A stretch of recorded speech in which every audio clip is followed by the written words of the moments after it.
কেমন আছেন সবাই? আশা করি সবাই ভালো আছেন। আমিও ভালো আছি আলহামদুলিল্লাহ। আজকে আমরা এই রকি অন দ্য গোয়ের আরেকটি নতুন ভিডিও নিয়ে আসছি।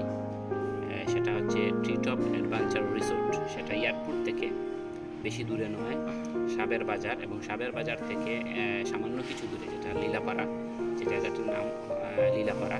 সেখানে চলে গেলেই আমরা সহজে ট্রি টপ অ্যাডভেঞ্চার রিসোর্টে যেতে পারবো। আমি অবশ্যই আজকে আপনাদের ট্রি টপ অ্যাডভেঞ্চার রিসোর্ট আপনাদের সামনে তুলে ধরবো, এবং আমাদের সাথে থাকবেন আমার আমরা একই সাথে চাকরি করি সহকর্মী বদরুল স্যারকে নিয়ে আমি ট্রি টপ অ্যাডভেঞ্চার ঘুরে দেখাবো আপনাদের। আমার সাথেই থাকুন। ধন্যবাদ সবাইকে।